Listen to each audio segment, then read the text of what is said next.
In these uncertain economic times, you've got to do whatever you can to save money. One of our biggest expenses can be our cars, especially when unexpected repair bills hit. Not anymore. If you own a vehicle with less than 130,000 miles, is less than 12 years old, has a warranty about to expire, or even no warranty at all, you could stop paying for car repairs. Roadside assistance, towing, and rental coverage are all included. Don't wait for the next repair. Make one free call right now to see if you qualify. If your vehicle is less than 12 years old, has less than 130,000 miles, even if it's out of warranty, paying for car repairs can become a thing of the past. Call us right now and get your car protected before your next repair bill hits. Get protection and no more repair bills. Call 800-696-1030. Again, 800-696-1030. That's 800-696-1030. 800-696-1030.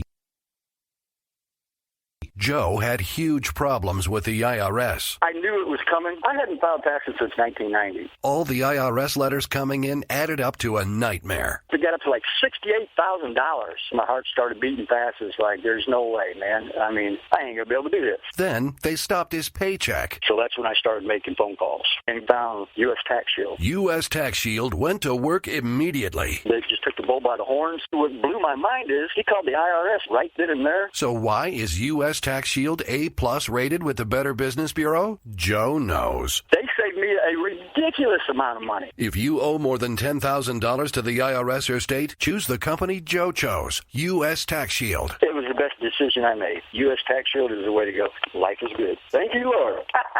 Call 800-471-3287. U.S. Tax Shield.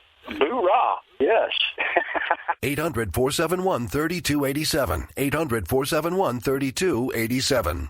The Internet will never be the same. You're listening to K98Talk.com. Whoa! Good God, y'all. What is it good for? Absolutely. Let's get started again. You are listening live to the Vito and Vito Show. Disrespectful to the executive branch. I would remind you that extremism in the defense of liberty is no vice. Don't sign the damn deal, and the president will... Therefore, I do not believe that the majority can vote a man's life or property or freedom away from him.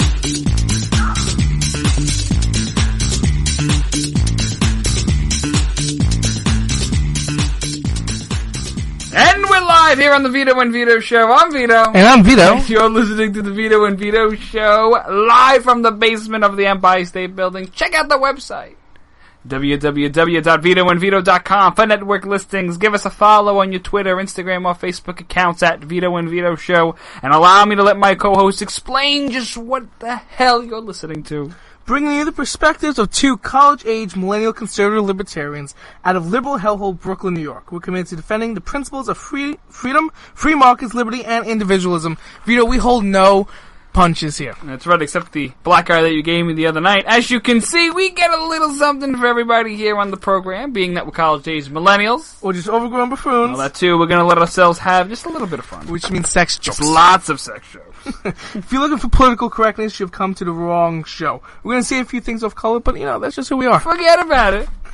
We're not going to quote the Bible here, but we will quote Atlas Shrugged and Playboy. That's right, Vito and Vito. Subscribe to Playboy magazine. Head over to www.vitoandvito.com for more information on network listings, past episodes, and, of course, our articles. The Vito and Vito Show in Brooklyn. It's nothing but the truth. What's on the agenda for tonight, Vito? We have a very special guest. Yes, we do.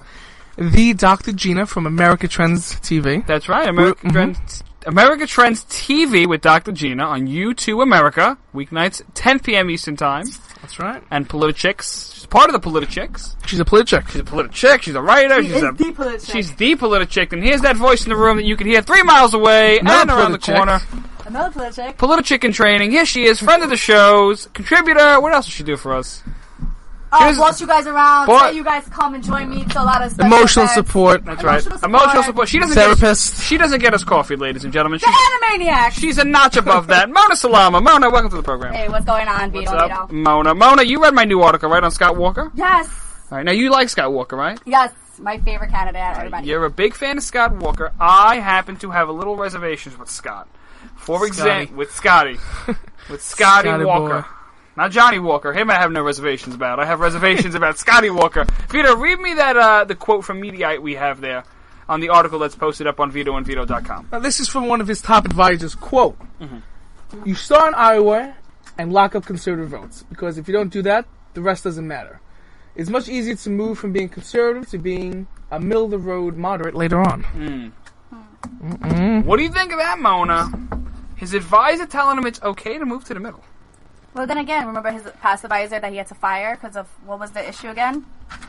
Do you always listen to your advisor? See, Scott Walker, what I like about him, he even said it himself, he does not listen to his advisors. He'll take it to a grain of salt, but Scott Walker is going to do what Scott Walker does. Okay. And if you can see what he did in Wisconsin, you know... Well, he's done some good things in Wisconsin. I mean, he's taken on unions. That's a step in the right direction. But also, Scotty Walker. Here's my issue with Scott. Immigration, he's flip-flopped. Okay. The Patriot Act, he's for the Patriot Act. You know, he's been running some deficits up over there in Wisconsin. So the question is, what exactly Where is he running a deficit? I'm going off what Donald Trump said. Okay. that always works. Okay. You have to see his new budget because he has $3 billion left on the, there's no deficit. He has a surplus of $3.3 billion. Sorry. Okay, I mixed up my numbers because thanks Donald Trump. I thought I was rich. Yeah, come on, there we go. There we go. Mona, that's a decimal in your bank account. That's where the... And that song is getting in my head. F up those commas. I gotcha. What did you just say? There's a song called F up those commas, and I think that's for Donald Trump. Did you just curse on my radio No, show? I did not curse on your radio show. Yeah, I said F. We're going back and going to replay the tape. But let's also replay the tape on Scott Walker. Mona, he supports immigration reform, something conservatives aren't happy about. Conservatives have the same issue with Jeb Bush. Conservatives have the same issue, for example, with the But they the also Patriot have the Act. same thing with Rubio. Rubio flipped on his... Exactly. He was a part of the gang of eight, and now he's flipping his stance. But then again... What are we going to do with the 11 million illegal immigrants that are here? You can't deport them. Well, that's not the... Easy now, girl. That's Why not? That's not the question that we're having right now. And Because they're here, and where are you going to find them? Well, if we know there's 11 million, that means we counted. Then we know who they are if you can count them. We didn't count... Well, per Did you se, take we a didn't guesstimate? count. Yeah, of course. Look, it's irrelevant. The point is, before we even get to the whole immigration debate, which we could have a whole conversation on the show, which I'd love to do, but we do have Dr. Gina calling in just a little bit. But the issue isn't so much about immigration as much as Scott Walker's flip-flopping here. Scotty Walker's been flipping on this issue. Okay. I mean, like at private GOP dinners, he's telling these big shots how much he wants to support immigration reform, and then when he comes out in the stump, he's basically bashing the Gang of Eight bill, and he's talking about how he wants to have a strong, tough border. So, I mean, where is he on this issue? Well, I don't know what's he on the issue, because back then, he wasn't announcing that he was running for president. It was always speculation. So and he was becoming the conservative, favorite of the time. And he didn't think he was going to stay in the polls, up and leaning on top of the polls right next to Bush for the past 8 months. And then look, we waited like 6 months before the Iowa caucus, and he's announced. And he's still on like the top 3. So... everybody has flip-flop from time to time. Yeah, but just because now he's flip-flopping, just because he's running for president means it's okay to flip-flop? That's not fair. That's not fair at all. Well, that's what we're challenging, I think, this election cycle with guys like Cruz and Lee and Paul. Yeah. I think well, that's Lee's not running. I know, but that whole faction, that Tea Party faction, they're challenging the flip-flopping. Okay, they're challenging the but Ted narrative. Cruz has flip-flopped many times before. When? The TPA, for example. Well, that's an instance where he's listening to the grassroots. He's taking a position, and he switched his mind. And the same thing Scott Walker has done with immigration. Not necessarily, yes, no. has. Because he's telling the GOP consultants that he wants immigration reform, and he's telling the conservatives on the stump he doesn't want. He doesn't. Where's the proof that he's done that in the dinners? Breitbart articles. Breitbart article is out there. Yes, it is. I didn't look at that. Yes, it is. Yes, it is. And it's on the Vito and Vito Show website, by the way. Thank you, Mona Salama. VitoandVito.com. You can see that I have the link on the article that I wrote about Scott Walker. Is he the conservative icon that people are making him out to be? Look, I think he's a good governor.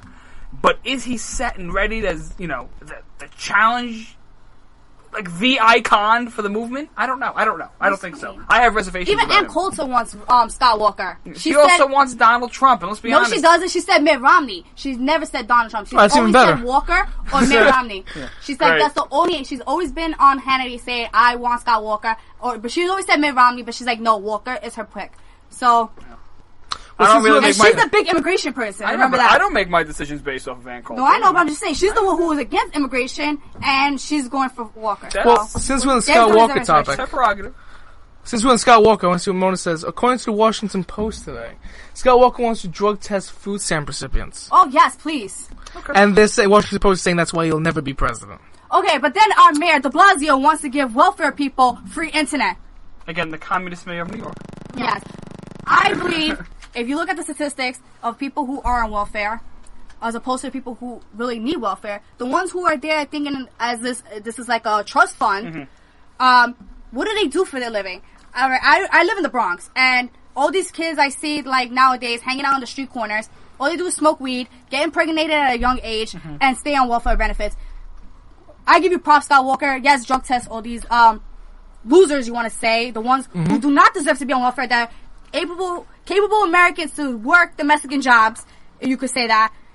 I give you props to that. Well, you have to qualify for welfare. That should be one of the requirements. Exactly. Not really. No. Well, not you should. Not you in should New York, and you should qualify, but in New York, it's very easy. Well, New York, it takes a while to get it, but it's easier to obtain. It's a socialist crap hole over here in New York. You know, no qualifications. I mean, Donald Trump's on welfare. Yes, he's on government welfare in terms of corporate handouts, but whatever, it is what it is. Look, whatever you think about Trump, Walker, and the rest of them, you're gonna love what the Vito and Vito Show has to say, because the Vito and Vito Show, I'm bringing you the truth. That's a quick plug for myself. You know who else I want to plug? I want to plug this woman that's about to come on our program. She's fantastic. She's great. We love her to death. Dr. Gina is the co-author of the best-selling books, What Women Really Want, and, ladies and gentlemen, Why the Survival of Our Republic Depends on the Revival of Honor. What a title. She holds 2 master's degrees and a PhD in the field of psychology. Plus, she has a fantastic TV show, again, America Trends with Dr. Gina, which you can check out on YouTube America, weeknights at 10 p.m. Eastern Time. Vito and I were on it. Mona, you were on it in the past as well. She's fantastic. She's great. Ladies, Dr. Gina, to the program. Welcome to the Vito and Vito Show. Hey, good to be with you. It's good to be with you, Dr. Gina. Vito has a good question for you. Vito, take it away. I do have a question. I was not prepared for this. Dr. Gina, let's jump right in. Did you hear what John McCain had to say about Donald Trump's supporters? He called them, he said, bring out the crazies? Yeah. He's got a lot of nerve, that John McCain. I'm not sure why any of us really care what John McCain has to say, but apparently he thinks someone cares. Well, listen, John McCain is a rhino-in-chief. Yeah. Oh, yes, definitely. I mean, he wants Lindsey Graham for president. Exactly. He claims to support conservatives, and he doesn't support no conservative. Let's get one thing off the bat right now. But here he is. Don't laugh at my accent, Dr. Gene. I take that offensive right here. That's very racist of you. But if you see what now, he called conservatives, people who were pissed off about immigration in this country, he called them, they have awoken the wackos or something like that, or the sick people in our party. And he attacked them. He demagogued them. And you got to look at this, and you got to say to yourself, wow. Just wow. Again, Republicans attacking other Republicans. I thought these people are all about unity. Isn't it sort of contradiction of John McCain's position? Oh, yeah, that's exactly what they'll say. If we start talking about, for example, Lindsey Graham's record, they'll say, oh, well, I thought Republicans shouldn't attack other Republicans. But it's perfectly fine for them to try to strong-arm someone like Donald Trump, who has just as much right to run for president as any other American does, just as much right to say, hey, I espouse the planks in the Republican platform and I want to run as a member of this party. They would love, I think the establishment, I honestly believe, and there will be conservatives out there who think this is a crazy conspiracy stuff, but I honestly believe that people like John McCain and Lindsey Graham would love nothing more than to ban people like Donald Trump from their ability to even run for president, because they don't want the conservatives to have a voice at all. They don't care what the guy on Main Street thinks. All they care about is getting their kickbacks from Wall Street. Well, here's the question. A, is Donald Trump a conservative? And B, if he is, how do we push that message out to, to basically overshadow the rhinos in this party? Because they've been basically co-opting us and doing whatever they want us. Yeah, I don't go around calling anybody necessarily conservative. I think it's up to the candidates to brand themselves. And I think that Donald Trump is doing a great job of saying, hey, these are the issues I'm concerned about. I'm not sure the labels are as important. I'd like to hear him address some other issues, some more of the so-called social issues, which I've always said there's no such thing as a social issue. But it doesn't take such a rocket scientist to say that, issues that that the left has tried to paint as social issues are just, again, lies and branding from the left that we need to absolutely reject. One of those is the whole issue of Planned Parenthood and abortion. And I'll speak directly to that as someone who leans very libertarian, not particularly on this issue. To me, life is a fundamental issue from a founding father's perspective. But even if you ignore that and you take religion away, which I think is a mistake, by the way, but even if you do all of that, you still look at someone like Donald Trump who's going on, we're funding Planned Parenthood to the tune of $1.5 million every day. So they can chop up babies in a womb, damage women, and sell the body parts. And I'm thinking Donald Trump probably isn't going to like that. So if Donald Trump came along and cut that funding to Planned Parenthood, I'd be okay with that. That's a step in the right direction. I don't need him to scream and yell and thump his Bible and tell me that he's a dyed-in-the-wool conservative who thinks, there should be no abortion anymore, even if that's what I think. I just need him to say, hey, I don't think this is a social issue at all. I think this is fiscal, and I think the taxpayers need to stop funding it. Right on, sister. You tell him, honey. You tell him. That's a great segue because hashtag PP sells baby parts is trending. So I know you're talking about this. I mean, you hear about how sick this is? I mean, what are your thoughts? Oh, it's positively disgusting. Not surprising to those of us who've been following the antics and just the disgusting behavior of the Planned Parenthood ilk for years and years. And we all know that, the people who have left that industry, and it is an industry, make no mistake, it's a multi-billion-dollar industry. Let's not forget that. And the people who have left that industry have done so, every one of them without exception. And they say they left because they couldn't maintain their sanity, because they realize at some point what they're doing. There becomes a point where you realize if you can harvest a heart and a liver and a lung, you might need to identify the organism from which it comes. And if it isn't a human, then why does it work so well for medical research for humans? It doesn't, the hypocrisy is just blatant. And this is what this whole selling of body parts has illuminated. And that's the beauty of the whole thing, if there is an upside of all of this. Well, it's sick because they're selling body parts. Just think of that there for a second. They're selling body parts. That's gruesome and sick in and of itself. And, this baby is somehow, in some way, it has, in my opinion, a claim to life. Whether you want to argue abortion or not, I think when they're starting to sell body parts, there is a legitimate claim to that fetus's life. Now we're talking about, again, the philosophical component of where does life begin. If you're able to sell a heart from an aborted fetus, something's up right there. Something's wrong, and it's sick. The taxpayer-funded organization, Planned Parenthood. You and our tax dollars are going to fund this sick, barbaric practice. It really is crazy. It's absolutely insane. And Dr. Gina, I really appreciate you coming out and talking and speaking up on this issue, because it's something that's crazy that, we need more people to speak out on. But you're a woman, right? Yeah, I know. These days you do have to clarify, don't you? Yes, because yes, absolutely.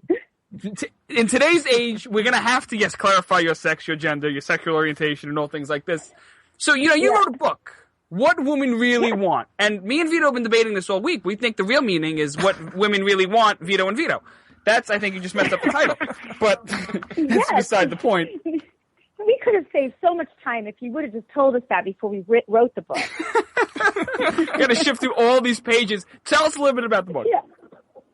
Yeah, well, what we did is, we are so tired of this mantra, this old, dead, boring mantra from the left about what they believe it is that women really want. And if you listen to the left, you'd think the only thing that women really want is free birth control, about $10 a month to buy women's votes off, or access to abortion. But we realized that when we talk to women, Republican, Democrat, conservative, it didn't even really matter. But when we talked to women, that wasn't what women wanted at all. In fact, what women wanted was, first of all, not to be labeled and categorized as women, because most women who are intelligent think they're a lot more than their gender, frankly. But also that we realized that their concerns are very similar to the concerns of men, believe it or not. Economic security, national security, constitutional rights. Those are the things that women are concerned about. And so we wanted to speak to that. And it's fascinating because all three of us really had our awakening at 9/11. And so many women we talked to across the country said the same thing, that was their wake-up moment when they got out of their minivan and got into political activism. No matter what it took, they stopped using their kids as an excuse. They stopped using the fact that politics is dirty as an excuse, and they became activists. And so we wanted to tell our stories to hopefully encourage other women who might feel alone, and men, by the way, because this book is definitely intended for men as well. And just to say that, where there's a will, there's a way, and that together, if we all talk with one voice, and rise above things like class warfare, gender warfare, and so on, that we really can make a difference. And I think you've already seen it. If you look at Obama's last election, 2010 it would have been, correct? Yes, right? Yes, right. No, 2008. The percentages of women who voted for him, it decreased dramatically between the election to his second term and our midterm elections that just went past. And so the number of women who are turning from the Democrat Party and voting Republican is almost astonishing. And we put all those numbers in our book because we thought it was important for people to see that it's the planks in the Republican Party platform that keep women voting Republican. If the Republican Party gets squishy like Lindsey Graham and John McCain and takes those planks out of the platform, it's all over. And that's one of the things we wrote about. It's a chapter called Platforms and Stilettos in our book, What Women Really Want. You got to see Vito put on a pair of stilettos. I've never seen someone wear them better. Dr. Gina, thanks so much for coming on the Vito and Vito show. Tell us where we can find you on social media and what to like. Yeah, Dr. Gina's Show is my website. You can get my book there. That's drginashow.com. Of course, my show that I have Vito and Vito starring in when I can, when their schedule permits, is America Trends, and that's you2america.com. I'm on Twitter at Dr. Gina Loudon and Facebook as well. Dr. Gina, thank you so much for joining us. Thanks so much, Dr. Gina. Absolutely. My pleasure. All the best to you guys.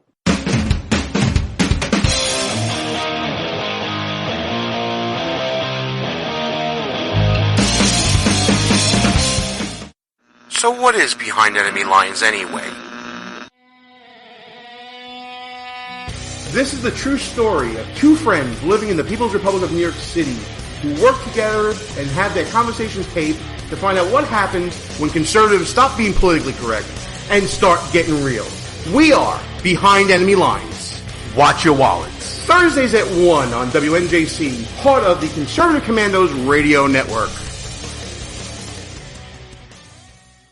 Who might you save? Your mother, your father, your husband, uncle, aunt, son. Learn FAST, F-A-S-T, the sudden signs of a stroke, and you could save your friend, teacher, boss. F, face drooping. A, arm weakness. S, speech difficulty. T, time to call 911. F-A-S-T. That's F, face drooping. A, arm weakness. S, speech difficulty. T, time to call 911. The sooner they get to the hospital, the sooner they'll get treatment. And that can make a remarkable difference in the recovery of your neighbor, the waiter, grandmother, grandfather. So learn FAST, the sudden signs of a stroke, then pass it on, because you never know who might save you. Your wife, your colleague. Spot a stroke fast. Visit strokeassociation.org. Brought to you by the American Stroke Association and the Ad Council.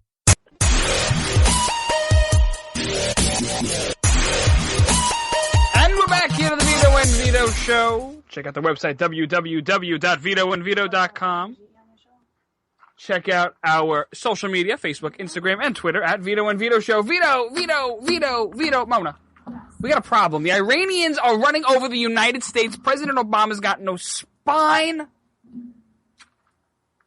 And we're getting kicked right in the stomach. We look terrible on the world stage. It's not that bad. This is the epitome of leading from behind, Vito. This is it. This is the epitome of President Obama's foreign policy strategy. You know the idea is if we don't have a plan yet to defeat ISIS? Well, he's got a plan. Yeah, what's the plan?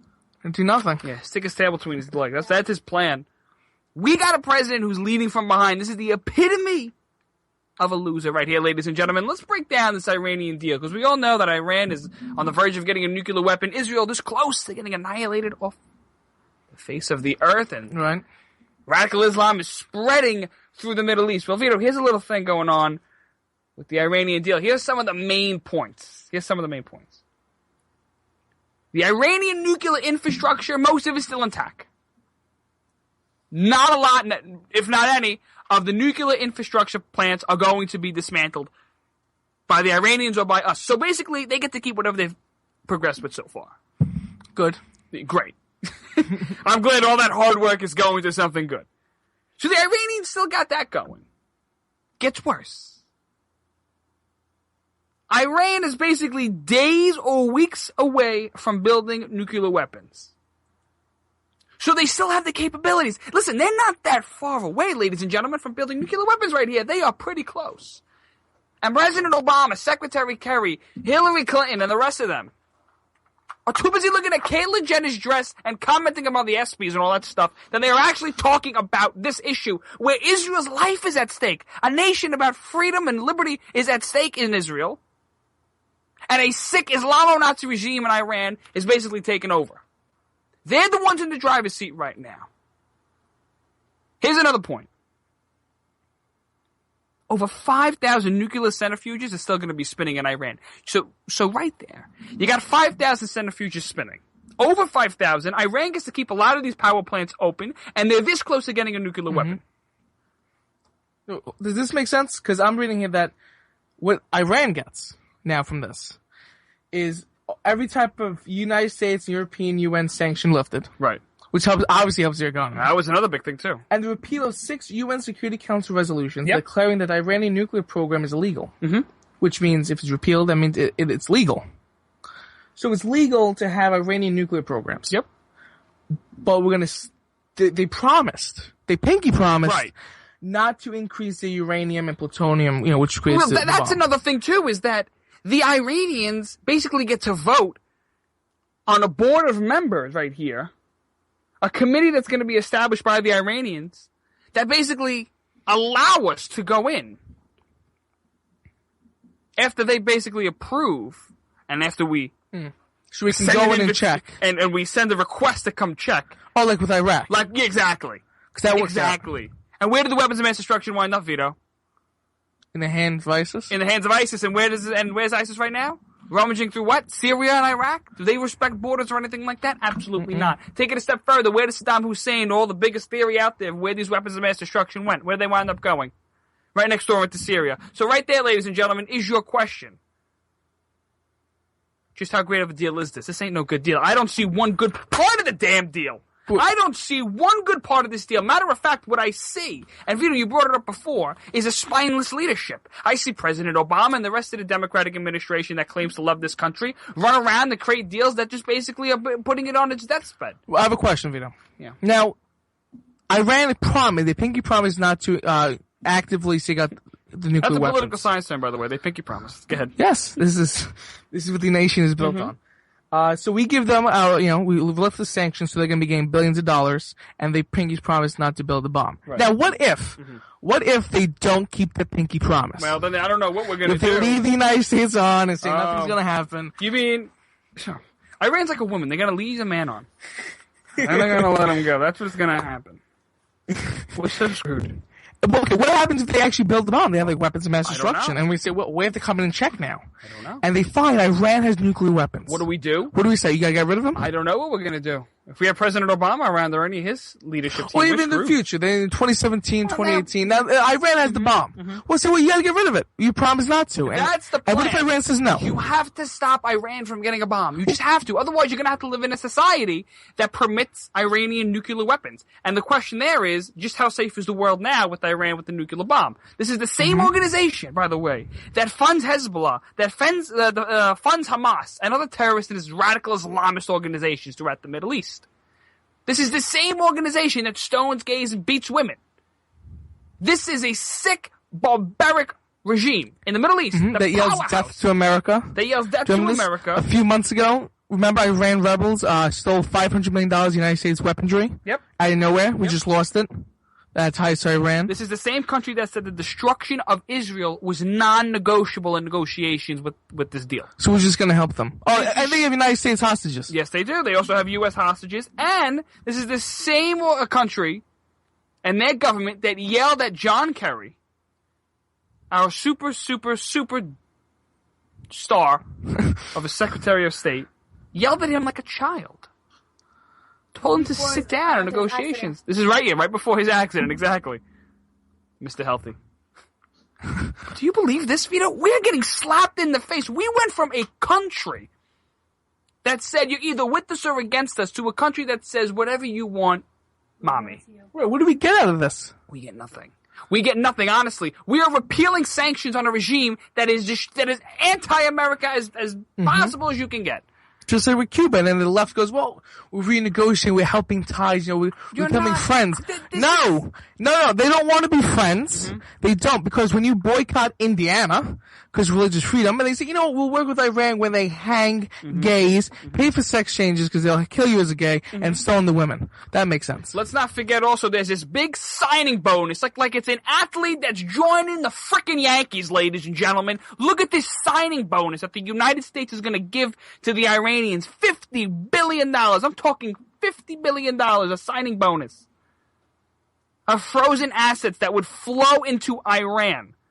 And where do you think this money is going to flow to? You think it's going to flow to women's education? You think it's going to flow to Planned Parenthood of Iran? You think it's going to flow to the Transgender National Iranian Association? Let me tell you where this money is going to flow. It's going to flow right into Hezbollah. It's going to flow right into Hamas. And it's going to flow right into the destruction of the United States. That's what's going to happen. This is a bad deal. The question is this a good deal? No. The other question is, would you rather have this deal than no deal? Honestly, I'd much rather have no deal. Mm-hmm. I would much rather have no deal. And I'm waiting for the president to do what he's doing right now, which is basically jump over to the UN and try to get it passed by the UN Security Council and trying to get a UN resolution as opposed to coming to the United States Congress to pull it through here. He's going to fail. It's going to fail in the Congress. It's going to fail in the Senate. And like Ted Cruz said, he is going to block all of his nominations. Because he doesn't think that this deal is good for America. It just ain't good. It's a slap in the face. You know what's another slap in the face, Vito? What is? You heard about Major Garrett? CBS reporter? Yeah. He said, you should know. What did he say exactly? He said you put him in his place. I got the clip for you. Let's play the clip. Direct relationship. Okay. Major Garrett.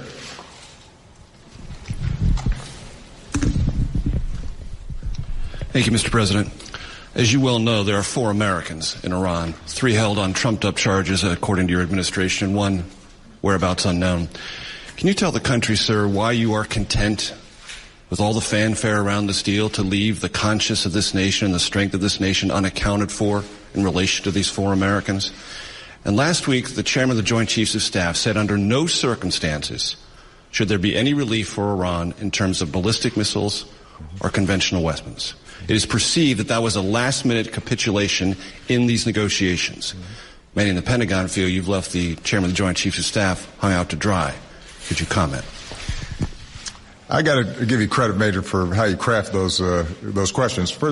The notion that I'm content as I celebrate with American citizens languishing in Iranian jails.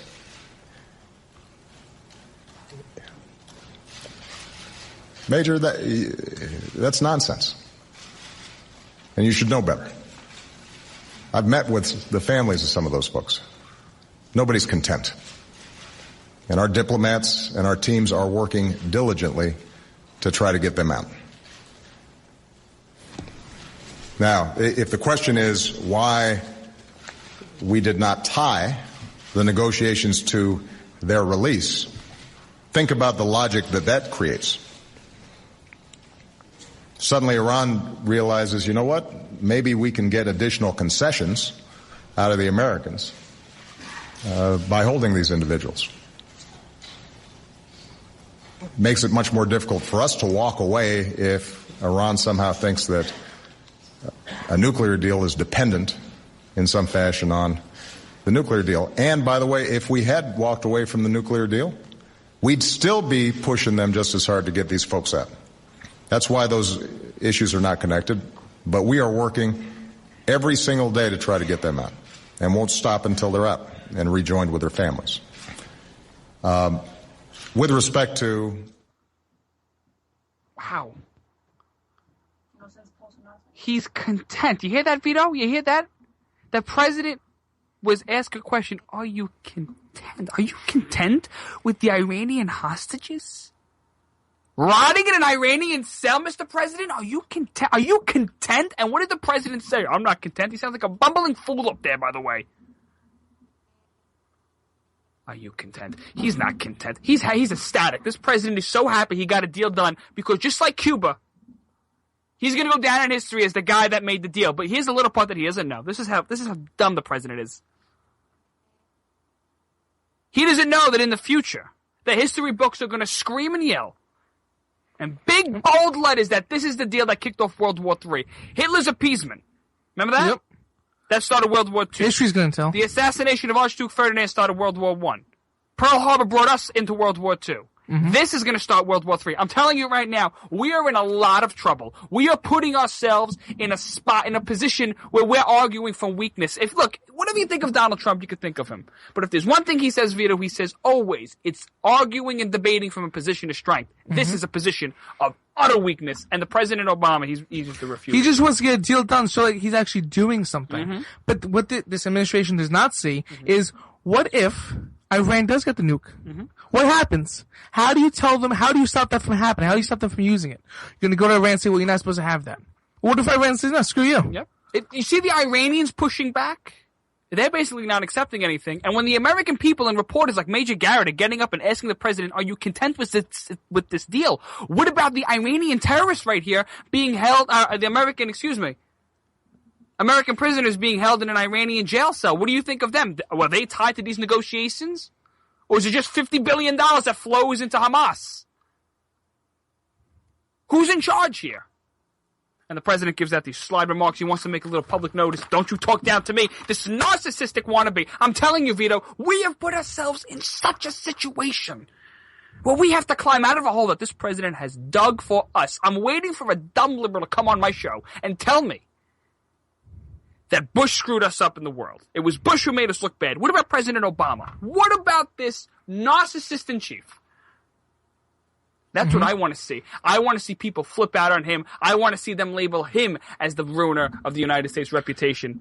Right, and when they asked George Bush about his legacy, what happened, he says he'll let history tell. Obama wrote how many autobiographies already? He wrote like 2 or 3 before he was even president. The guy's ridiculous. Dreams of my father's, dreams of my grandmother's, dreams of my sister's ass. This guy writes books out like you have no idea.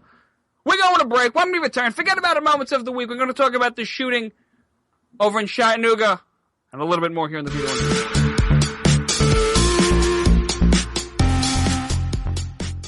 So what is behind enemy lines anyway? This is the true story of 2 friends living in the People's Republic of New York City who work together and have their conversations taped to find out what happens when conservatives stop being politically correct and start getting real. We are Behind Enemy Lines. Watch your wallets. Thursdays at 1 on WNJC, part of the Conservative Commandos radio network. It's important to plan ahead for emergencies, like the storm. When it kicked in, we had a plan. Separated. We were able to get in touch with each other in no time. Idea how to find each other. The whole experience was the most frightening 10 hours of my life. If there's one piece of advice I'd offer other moms out there, it's to stay calm and keep to the plan. Message. Some parents plan ahead, some don't. Make sure you know where to find your family in an emergency. Start your plan at ReadyPA.org, brought to you by ReadyPA, FEMA, and the Ad Council.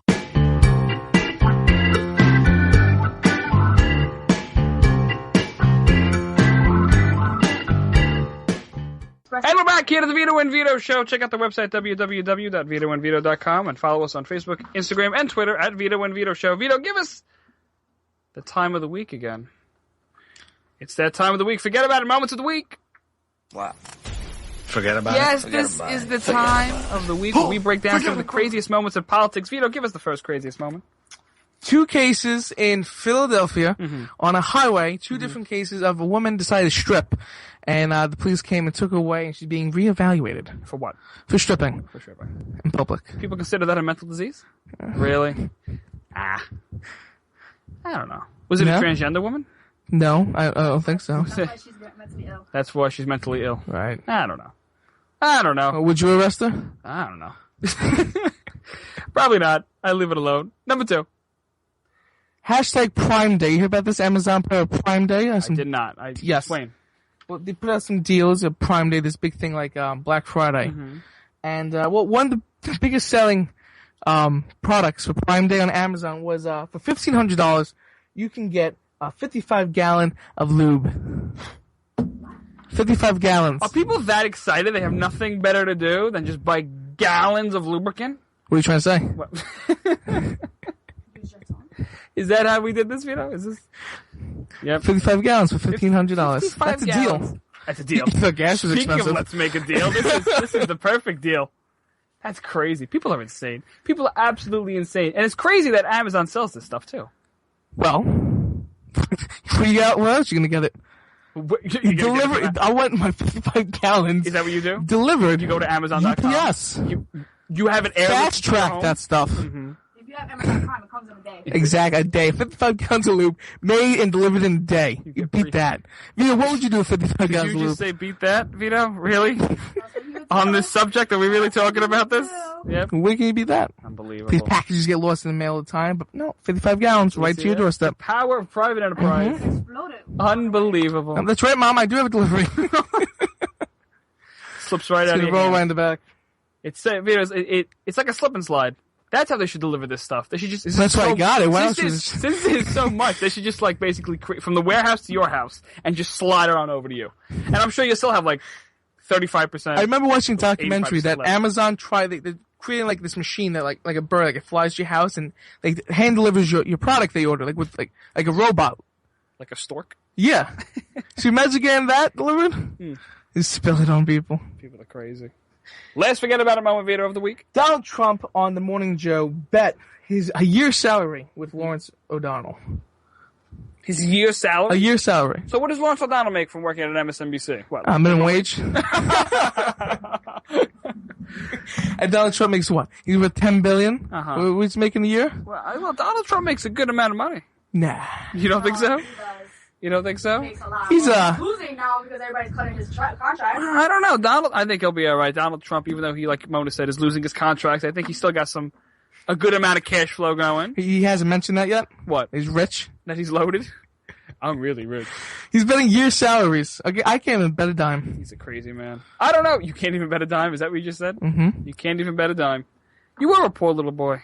I'm just conservative. You're the one with the gambling problem. I am. Mona was just in Vegas. I don't know how she got back. I don't know. She put the house up for sale and... I was waiting for one of you guys to bet the show. I'd do Did it. you see my Snapchat when I won big in the Wheel of Fortune? I would. Yes, I did. Explain to us how you won Wheel of Fortune. Hold on, give her a microphone. I want to hear this. Machine. Wait for it. It was a slot machine. Into the microphone, dear. It was a slot machine. All right. Was waiting for a friend to pick me up. Uh-huh. And I just started pressing the buttons. Like, you know, Mm-hmm. you know, I want to push the button. I want to push the button. And next thing you know, it went Wheel of Fortune, and it was like about $100. You won $100 by hitting a bunch of buttons? Look at you. Look at you. The last time I hit a bunch of buttons, I spent the night in jail. Listen, Vito. I don't know what you were pressing. It was. But you could have used that 55 gallons. You mean they weren't buttons? Oh, my cellmate would have definitely. 55-gallon drum of lube would have been great, Vito. Listen, we got a shooting going on in Chattanooga, Tennessee. Explain to the people what's going on. That's how you segue? Well, can you give me a second? We're talking about gallons of lube. Oh, okay. All right, let's give it a second. All right, Chattanooga, there was a shooting today. Vito, is this domestic terrorism? Is this domestic? Well, first of all, let's break it down. There were 4 Marines, ladies and gentlemen. And 1 cop shot. 4 Marines and 1 cop shot. Is it domestic terrorism? Oh, absolutely. Well, do you know what the name of the shooter was once they found him? Let me take a guess. Mohammed Youssef Abdulaziz. That's, okay. What else you got? Well, he was from Kuwait. We don't know if he's a United States citizen or Kuwait citizen. Okay. What made him go off? What was the motive? Do we know? No, they're investigating. They're still investigating. All right, so this guy named Mohammed Youssef, what's his last name? Abdulaziz. Okay. I'm just going to assume that the last guy named Mohammed Abdullah something who shot up a place Right. was in the name of Allah, All right. which is radical Islam. Islam. Is this domestic terrorism? Well, the United States Attorney, Mhm. Bill Killian, said it is going to be domestic terrorism. That's They how they're going to report it. Yes. They are going to report it as domestic. Yes. It's not workplace violence, you mean? Well, that's what depends what Obama says, but Has he called this out as radical terrorism? This no, that's superstar? not in his dictionary. No, he'll upset his Muslim base. You know, Iran, who supports him. Point. You know, Good point. But explain to me here for a second. Is President Obama, he hasn't called this out as radical domestic terrorism, hasn't called out radical Islam, No. hasn't said this is definitely an attack on our liberties. I want to try to follow Obama's logic because you call it workplace violence, right? Well, this is what the other one did. Right, but you The know, other it's a 400, lone gunman. Yeah, there Because Mr. Abdulaziz decided I'm going to shoot up a military base because that makes sense. Well, what do you mean he shot up a military base and he's claiming it's a lone gunman? His name is Mohammed Youssef. Last name again? Abdulaziz. I mean, he's named after the prophet, the prophet of Islam. Okay. So I don't know if he has any ties to Islam, but Well, we're he's just named taking- after the prophet. Just taking a guess here. I'm not racist. No. I'm just going to assume. Taking logical steps, drawing logical conclusions based on what we saw. Careful, don't use logic. Okay. Don't. It doesn't work. Okay? Like workplace violence, like gun-free zones in a military base. Gun-free zones in a military base. Well, I think it was actually a Marine recruiter's office, but even if, I know you're not allowed to have guns. Marine. Yes. You're not allowed to have gun laws, guns on you at these areas. Right, but Vito, Marine. Yeah. Marines. Yeah. When I think of Marines, Uh-huh. I think of guns. Well. Don't you think Marines would be armed? Like allowed to be armed? You mean the armed forces weren't armed? Is that what you're telling So me? they're just forces. I mean, that's not even debate the Second Amendment that I'm allowed to have a gun, because I'm not. Because this, you know, let's not talk about citizens, but the armed forces. The people who have guns all the time were trained professionally by the United States government to protect us. There's gun-free zones because they can't have guns. Because, like, you know, if you had a gun and you wanted to shoot somebody, like if you were a crazy person, a sicko, I would go shoot up people who don't have guns. Like, you're going to go, you know, shoot somebody who doesn't have a gun, regular citizen. But you're not going to decide to point a gun at a cop or a Marine because you know something bad's going to happen to you. It's the epitome of leftist logic, if you can call it that. It's a contradiction. It is a contradiction. Liberal logic It's is a an contradiction. oxymoron. It's the epitome of liberal logic.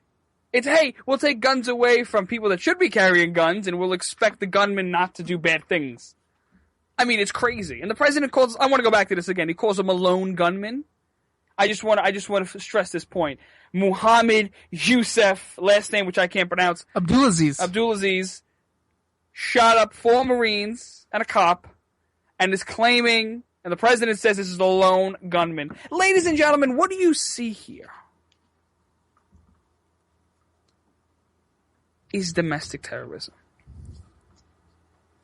Peter, remember that guy that shot up a church? Yes. The black church, right? In Charleston? Right? Dylan Roof. Dylan Roof. And the left was screaming, this is an act of terrorism, the Confederate flag, racism is alive and well, blah, blah, blah.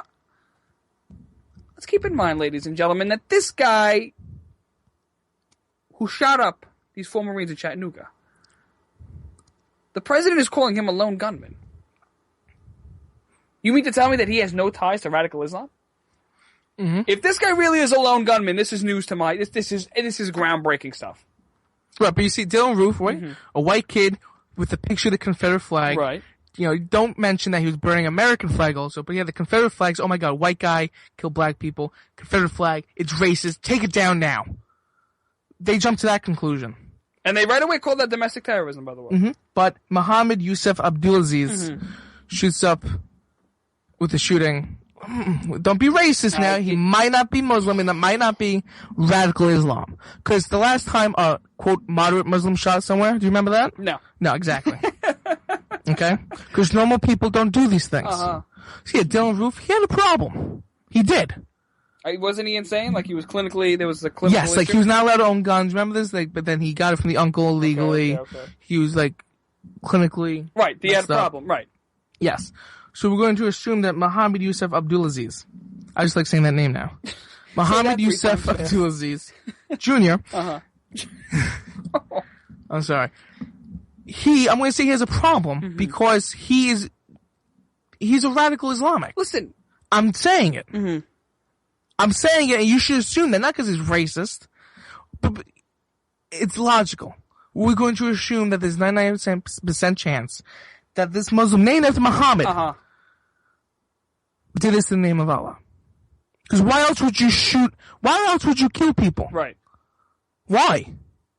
Well, ISIS supposedly claimed responsibility for the attack. I know there's some stuff on Twitter that was going around. But, I mean, what you see here is, and I'm just waiting to see the response. People are calling him a lone gunman, and people are just saying, oh, he's bad. But no one is really calling out the root cause of the issue here. Again, I don't want to speculate and quickly jump. But I think it's a safe conclusion. I'm probably over 90% sure that this guy's a radical Islamist. Wouldn't be crazy. Wouldn't be bizarre. Vito, is it that time again of the week? Excuse me. Another time? The what? You have a few times of the week. We have a few. It's medication time. What's that, Vito? It's Twitter fan of the week. That's perfect. Twitter fan of the week.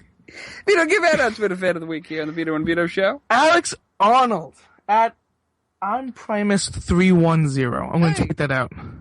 Congrats. Alex Arnold. That's right. She tweeted at Wayne. She said, I listen to you, Wayne Dupree, but I'm addicted to Vito and Vito now. Oh, look at that. Yeah. Like a drug. Vito, how does it feel? How does it feel to get high on Vito and Vito? I always wanted to ask people that. Like Bill Cosby. Yeah. I wonder if Bill Cosby. Really? You think so? You think Bill Cosby ever used Vito and Vito back in the day? That's a sick joke. Listen, Mona, you don't know where I've been. What I've done. I claim to be a college conservative, but I'm actually a 75-year-old man. Who's taken advantage of by Bill Cosby. Mr. Huxtable. Oh, my. I don't know. What do you think? Did you like Bill Cosby? What do you think of this whole thing, by the way? This is our last segment here on the show. What do you think of this whole thing? He admitted to it. Yeah. It's a few. Listen, he's frustrated. Vito. Is it Mr. Huxtable? What do you mean you don't want to come back to my room? What? Come on! What do you think of America's Dad? You grew up watching me. Does this tarnish his legacy? Yeah. You think so? Yeah, come on. Well, because I haven't seen a lot of people, like, for example, President Obama, they're supposed to, he has, a Medal of Freedom or something. He got an award a couple of years ago, and I haven't seen anything in the works to revoke that and take that away from him. I haven't seen the Hollywood Walk of Fame take his star off. I haven't seen him get Oscars and stuff, whatever he's This is the first time women have been drugged for sex in Hollywood. Yeah, but should the guy... What do you think, though? Should we go that far and take away all his stuff? I think so. Really? I think if he's a rapist, absolutely. Take his stuff away. He's not deserving of these honors. Well, I mean, what he does on camera is different than off camera. Really? Okay, well, what about Michael Jackson? What about Michael Jackson? Should he be stripped of everything because apparently he touched little boys? Apparently he touched... If this is proven that he did this, absolutely. And Michael Jackson, by the way, was acquitted twice. Actually, the charges were dropped, so he didn't rape anybody. I know I'm coming out right now, and I'm probably going to get into a fight with a bunch of people, but I'm on Team Michael. And I was in bed with... I'm joking. No, I wasn't, but... My parents loved me so much, they let me stay at Michael Jackson's for breakfast and lunch. And Never Neverland? And Never Neverland. I never went home again. Listen, Vito. Wow. Wow. I mean, Louis C.K. got a lot of heat for making a pedophile joke. Really? And here you are just off the list, just one after another. Come on. Because we're Jell-O. conservatives. We don't care about political correctness here on the show. Louis C.K., I mean, look at him. He looks like a Brooklyn hipster. He looks like a hippie. Like a modern-day hippie. He looks like a bum. He looks like a bum. Well, again, modern day, there you go. I mean, listen.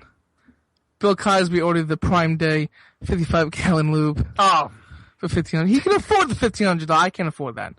I'm going to go with 1 gallon at a time. That's $1,500 for a 55-gallon tub. A tub of gallons. What are you going to do with all of you need that? A spoon? You need a shovel. What can you do with all that? That's a lifetime of lube. Actually, more than a lifetime. Vito, how much lube do you use? Hey, break this down for 55 gallons. Come on, Vito. Are we really doing this? Are we doing this? I'm just trying to understand. Do you know what 55 gallons looks like? No, I don't. I don't know what. I don't know. Don't Google it. I think that's like a big, like a steel drum. It's a little more than that. Right? No, don't. I think it's probably like waist high. Yeah, like it's a lot. Like you could go swimming in there. Look, the point is, Amazon Prime selling a lot a lot of stuff. Listen, the Vito and Vito Show, just about to wrap up our show here. This about wraps up our disaster known as the Vito and Vito Show. Check out the website, www.vitoandvito.com, for network listings, past episodes, and our newest articles. The Vito and Vito Show. Vito. In Brooklyn. It's nothing but the truth.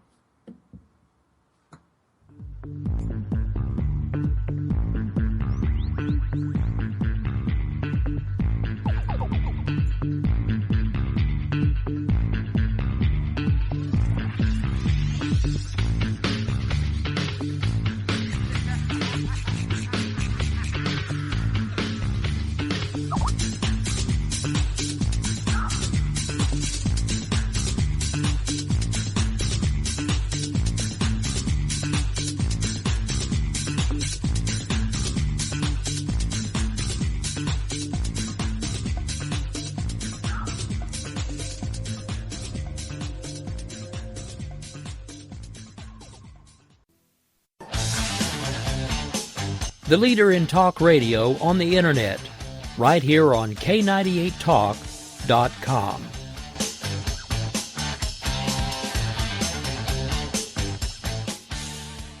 When our water heater broke down last month, it was a nightmare. It took 5 hours for the plumber to show up, and he charged us a couple of $100 just to come out. Then it cost another $1,800 to put in the new water heater. By the time it was all said and done, I felt like I'd been taken. But what else could I do? The smartest thing you can do is get a home warranty from American Residential Warranty. Their home warranties pay to repair or replace all your major appliances when they break, and they will break, and at the worst possible time. Call American Residential Warranty right now for free information on home warranties starting at just pennies a day. Don't wait for your refrigerator to stop running or your ceiling fans to stop turning. Call American Residential Warranty right now. Ask how you can save up to 50% on washer and dryer coverage. Just call 1-800-513-6154. That's 1-800-513-6154. Again, 1-800-513-6154. Call now.